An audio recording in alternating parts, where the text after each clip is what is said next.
Assalamualaikum warahmatullahi wabarakatuh. Perkenalkan, nama saya Najwa Fitri Nabila, kelas 11 IPS 3 absen 20.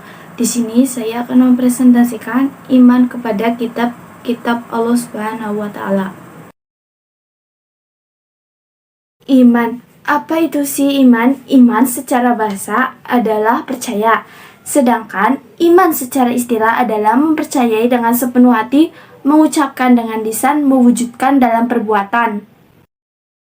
Beriman kepada kitab Allah Subhanahu wa taala.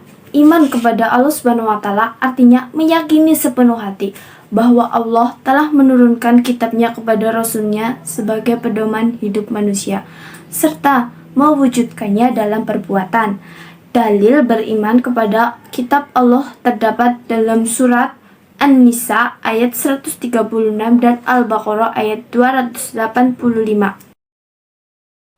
Suhuf. Allah Subhanahu wa taala menyampaikan firman-Nya bukan hanya dalam bentuk kitab, namun juga dalam bentuk suhuf. Suhuf berjumlah 100. Berikut nama-nama nabi yang menerima suhuf. 1. Nabi Sis alaihissalam menerima 50 suhuf. 2. Nabi Idris alaihissalam menerima 30 suhuf. 3. Nabi Ibrahim alaihissalam menerima 10 suhuf. 4. Nabi Musa alaihissalam menerima 10 suhuf. Dalil suhuf yang diterima oleh Nabi Ibrahim alaihissalam dan Nabi Musa alaihissalam yang berarti sesungguhnya hanya ini terdapat dalam kitab-kitab yang dahulu 18, yaitu kitab-kitab Ibrahim dan Musa. Nama-nama kitab-kitab Allah Subhanahu wa taala. 1. Kitab Zabur. Kitab Zabur diturunkan kepada Nabi Daud alaihissalam. Zabur berasal dari kata zabara yang berarti menulis. Kitab Zabur memiliki 5 pokok, yaitu 1. Ratapan dan doa individu. 2. Ratapan-ratapan untuk jamaah. 3. Nyanyian untuk raja. 4. Nyanyian untuk memuji Tuhan. 5. Nyanyian untuk perorangan sebagai rasa syukur. Manfaat dari kitab Zabur. 1. Membawa kabar gembira bahwa bumi dipusakai kepada hamba yang soleh. 2. Memberi peringatan agar tidak ada alasan bagi manusia untuk mengingkari adanya Allah. 3. Agar manusia dapat mengambil pelajaran dari pengalaman hidup sehari-hari. 4. Peringatan agar manusia menyembah Allah. 5. Manusia untuk bersyukur dan berdoa kepada Allah. 6. Menyuruh memberi peringatan perbuatan jahat akan dibalas dengan siksa atau sengsara.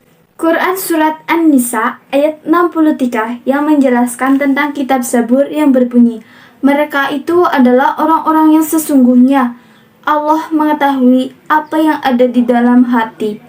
Karena itu, pergilah kamu dari mereka dan berilah mereka nasihat, dan katakanlah kepada mereka kutipan yang membekas pada jiwanya. Quran Surat An-Nisa ayat 63. Selanjutnya yang kedua adalah kitab Taurat. Kitab Taurat diturunkan kepada Nabi Musa alaihissalam. Taurat berasal dari bahasa Ibrani yang berarti tohara, yang berarti instruksi. Isi pokok dari kitab Taurat yaitu ada 10. Wow, banyak banget ya. Yang ke-1 adalah tiada Tuhan selain Allah. 2. Jangan menyembah berhala. 3. Jangan mempersekutukan Allah Subhanahu wa taala. 4. Sucikan hari akhir. 5. Hormati kedua orang tua. 6. Jangan membunuh. 7. Jangan berzina. 8. Jangan mencuri. 9. Jangan bersumpah palsu. 10. Jangan menginginkan punya orang lain. Selanjutnya yaitu fungsi dari kitab Taurat sebagai berikut. 1. Menjadi petunjuk Bani Israel. 2. Menjadi nasihat dan nyanyian rohani. 3. Sebagai hikmah dan pujian. Quran Surat Al-Isra ayat 102 yang menjelaskan tentang kitab Taurat. Dan kami berikan kepada Musa kitab Taurat. Dan kami berikan petunjuknya bagi Bani Israel dengan firman, Janganlah kamu mengambil pelindung selain aku. Quran Surat Al-Isra ayat 102. Kitab Injil. Injil diturunkan kepada Nabi Isa alaihissalam. Kitab Injil ditulis dalam bahasa Suyani oleh murid-murid Nabi Isa alaihissalam. Kitab Injil berisi tentang tauhid dan ajaran keesaan Allah Subhanahu wa Ta'ala. Keberadaan kitab Injil sudah mengalami perubahan oleh tangan manusia. Isinya ditulis dengan versi penulisnya, yaitu Markus, Matius, dan sebagainya. Kitab Injil diterangkan dalam Quran Surat Al-Hadid yang berbunyi, "Dan kami usulkan Rasul-Rasul kami mengikuti jejak mereka, dan kami usulkan pula Isa putra Maryam, dan kami memberikan Injil kepadanya, dan kami menjaga rasa santun dan kasih sayang dalam hati orang-orang yang mengikutinya." Quran Surat Al-Hadid ayat 27. Al-Quran berasal dari bahasa Arab, yaitu qira'a, yang berarti membaca. Al-Quran merupakan kitab terakhir yang diturunkan Allah Subhanahu wa Ta'ala sebagai satu kesatuan kitab dengan pedoman hidup bagi seluruh umat manusia. Al-Quran diturunkan kepada Nabi Muhammad SAW dalam kurun waktu 2-3 tahun. Al-Quran juga ada keraguan-keraguan, selalu terjaga dari kesalahan, dan merupakan tuntunan dalam bentuk ketakwaan. Allah Subhanahu wa Ta'ala berfirman dalam Quran Surat Al-Baqarah ayat 2. Al-Quran merupakan sumber daya pokok macam ilmu. Secara umum berisi tentang hal-hal pokok sebagai berikut. 1. Ketauhidan kepada Allah Subhanahu wa Ta'ala. 2. Budi pekerti kehidupan sehari-hari. 3. Tata cara beribadah. 4. Tuntunan kehidupan. 5. Ilmu pengetahuan. 6. Kabar gembira bagi orang yang percaya dan peringatan bagi orang kafir. 7. Kewajiban berdakwah dan membela agama.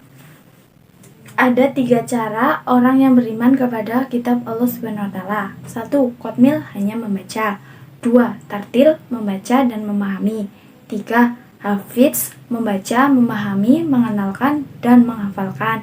Wah, semoga dari antara 3 tersebut kita dapat menjadi salah satunya ya, atau bisa memahami salah satunya.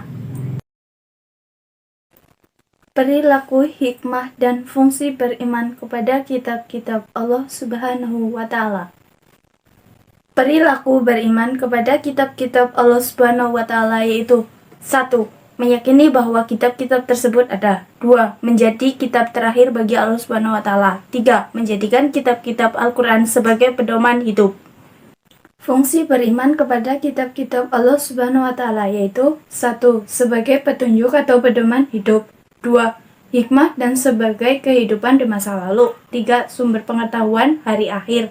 4. Jalan hidupnya dan cahaya kehidupan. Hikmah beriman kepada kitab-kitab Allah Subhanahu wa Ta'ala yaitu ada 4. 1. Meningkatkan keseimbangan kepada Allah Subhanahu wa Ta'ala. 2. Hidup lebih teratur. 3. Menambah ilmu pengetahuan. 4. Terjaganya ketakwaan. Sekian video presentasi beriman kepada kitab-kitab Allah Subhanahu wa Ta'ala dari saya. Wassalamualaikum warahmatullahi wabarakatuh.